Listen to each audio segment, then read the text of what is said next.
SFS Magazine, Mag 1, is now introducing Apostle Dr. Bridget Outlaw to the world. Hello, Apostle.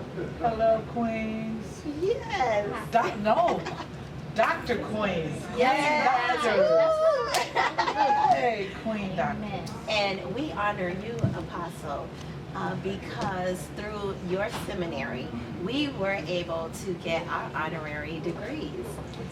And mine is in educational leadership, and Raquel, yours is in humanitarianism and philanthropy.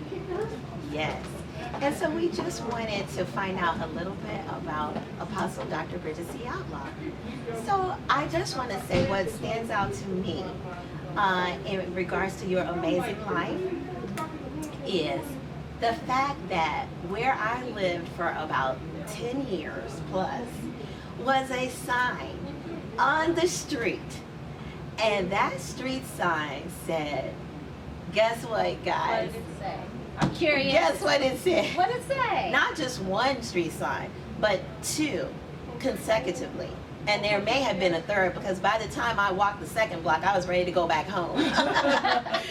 Okay, and it said, Apostle Dr. Bridget Outlaw Way. That is what it says even right now here today.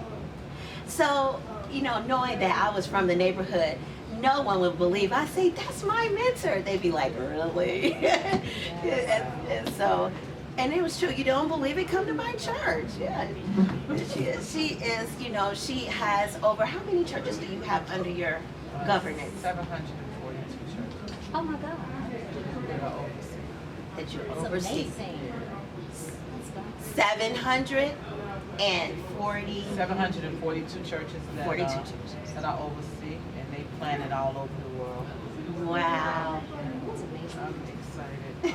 I'm excited. Yes, and what stood out to me about that, which it is absolutely amazing to have so many people that you influence for the better spiritually, and even how you've helped me in education and humanitarianism, and how you've helped Dr. Marsh on her way in giving support to those that live in tent cities. And what else do you do humanitarian-wise? You said that you It's with the Bedrock movement. So it is with Tent City. It is under the Vidocs.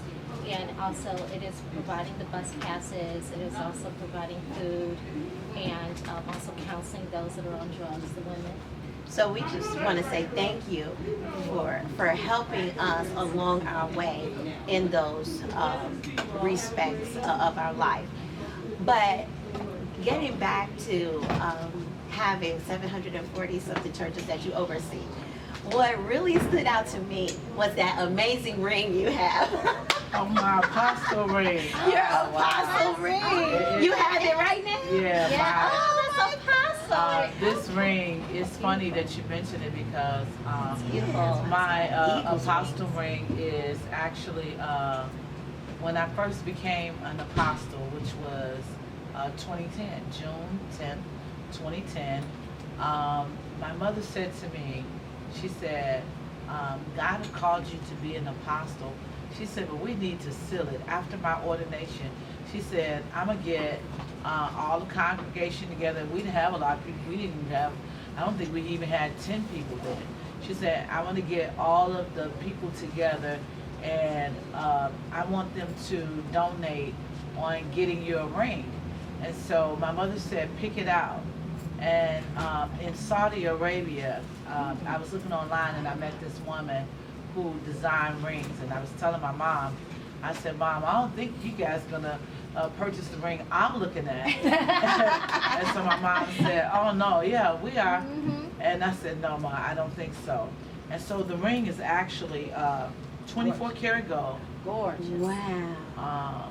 It has the Holy Spirit dove. It has, you have the cross, and it have a Bible, and it have the symbol of the apostle. It's ruby red, and it have 24 encrusted diamonds. And that's just gorgeous. and my name, my mother wanted my name engraved. And I remember the Bible talks about having a seal. And my mother said, if God ordained you as an apostle, I wanted to be sealed. And that was the reason that she blessed me with the ring. And a lot of times when I'm going around different apostles and different bishops, they recognize the ring of the apostle. It's gorgeous. Now I know what it is. Yeah, oh yeah, because a lot of times So people nice. see it, they like, is that your class ring or what type of ring? And so this is my apostolic ring. I Wow. love it. We are so honored. And you know, it just brings to mind that we don't really realize how great the people are that are in our midst until we are no longer in that place. That's right. And then now we see all the books that they wrote, all of the institutions that they've built, and all of the legacies they left in the lives of so many. Now it becomes our central focus. But beforehand, we were actually a part of that legacy. We lived and breathed it in the natural, but we did not have the value. Right. I think you said value, you said something key. I think honor is lost in our society, in our world.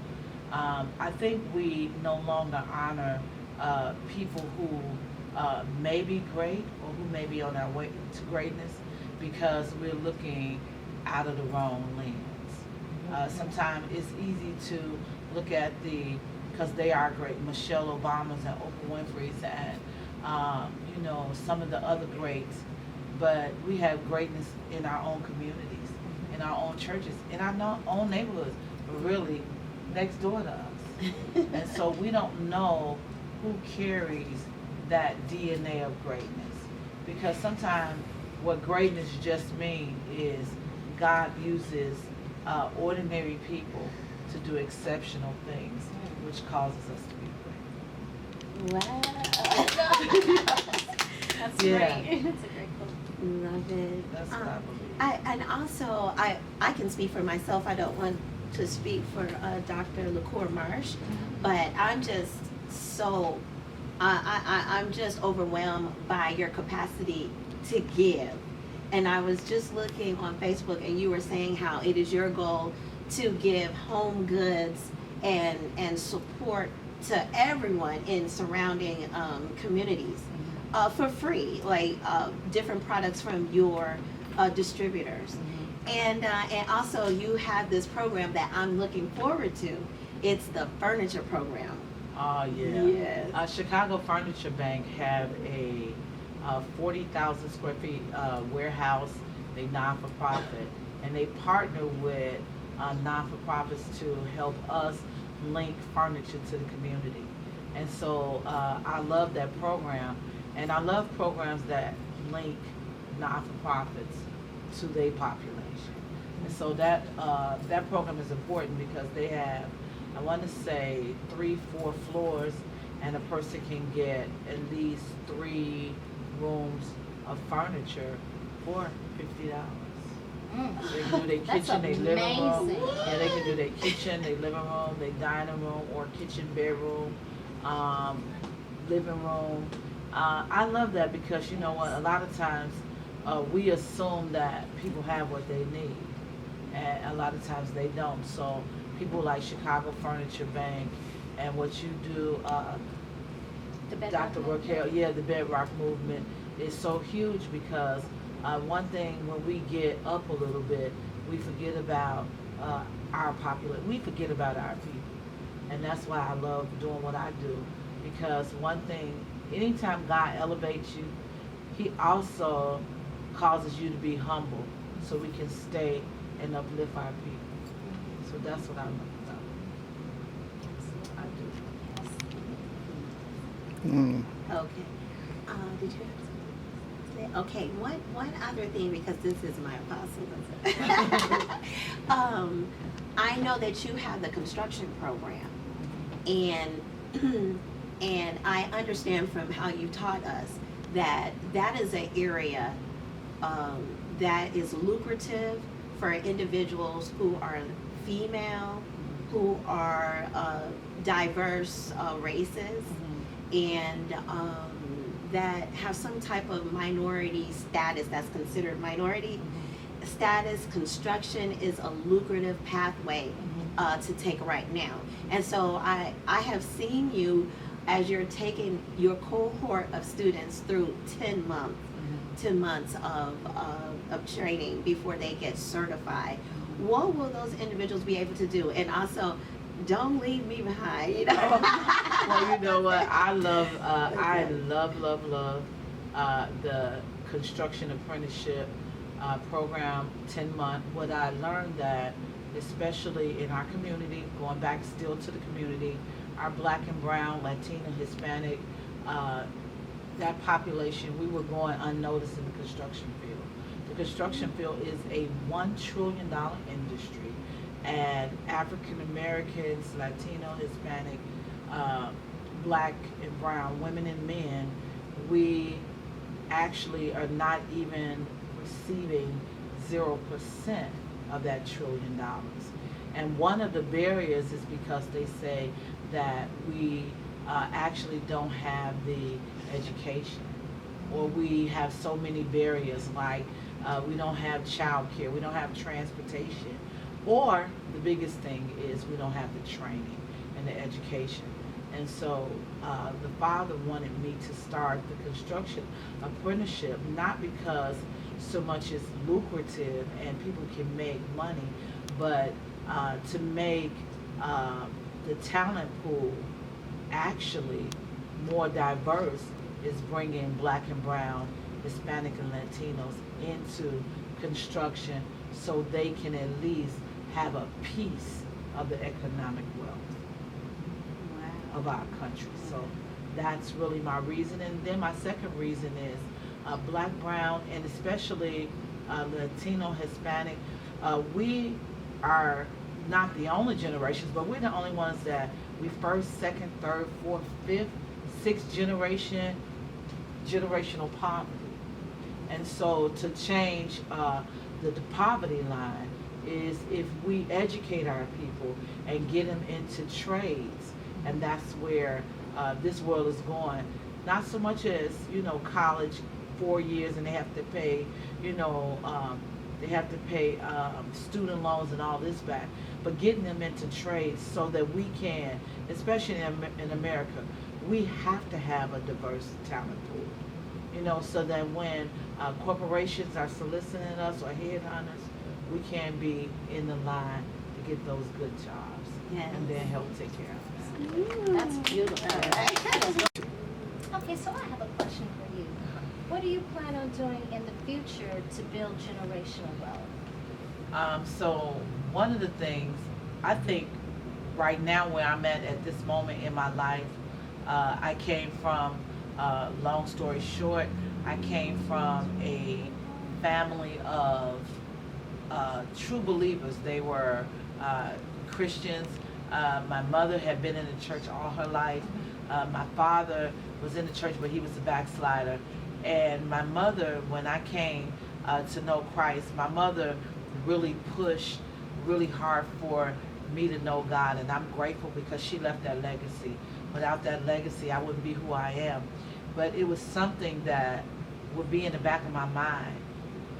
I said, I want to serve God with my whole soul, but I don't want to do it broke. And my mother said to me, what did you say?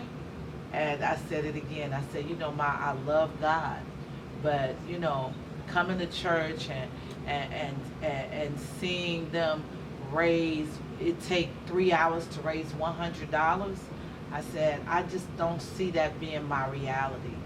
And my mother said to me, she said that God had blessed you severely with a good mind.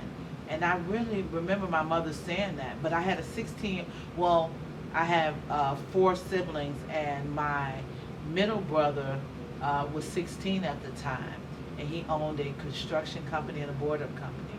And something that kind of was bothering me, because my brother was bringing like millions of dollars home. He was 16, not Jeez. selling drugs, and Right. but he owned someone. I don't know how he got the company. We never really figured it out. You know how they say word on the street said he got it this way, but he owned a construction company. He owned a board company, and I sat there one day. We had a small single family home in the West Pullman area, and I'm saying, God, my younger brother is making all of this money, and I need to do something to change my life. And this is really what got me on generational wealth and leaving legacy. He said to me, he said, Mama wants you to be a good little church girl. And that's okay, because y'all in that church just jumping around, hollering, screaming. But my brother said, but you guys are still broke. And that really turned my life around. And so I've been on the path ever since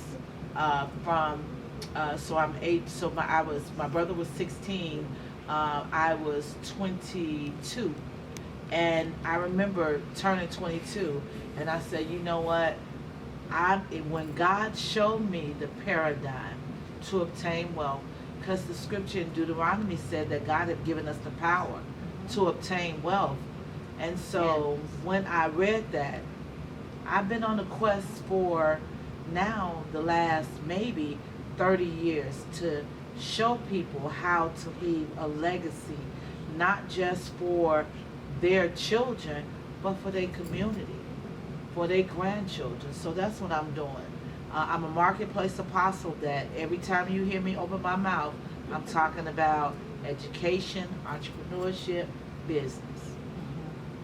Any class that will help train your brain to produce wealth. And so that's how I got on. I'm a generational legacy wealth builder queen. Yes, you are. That's right. That's right. Yes. I have hundreds Yes. of classes. Yes. I was blessed to create a class today before I came here. And I was asking my husband, I said, how this sound? He said, oh, that sounds good. And so my next class is going to come out, and I'm really proud of this class because I see how it's going to resuscitate and revive people's finances. Well, Apostle, we just want to say thank you. Thank you. Thank you so much for your time. Thank you for, you graduated and still stuck around to interview me. So Absolutely. I appreciate it. This, Absolutely. I just felt this felt right. That's why I said I wanted to do it now. And I'm really particular about who interviewed me. All right, So I appreciate it. So, Thank you. SFS Thanks for Mag having us. 1, Thank you. this has been your amazing introduction to the awesome Apostle Dr. Bridget C. Outlaw coming at you today. Ta-da! Thank you.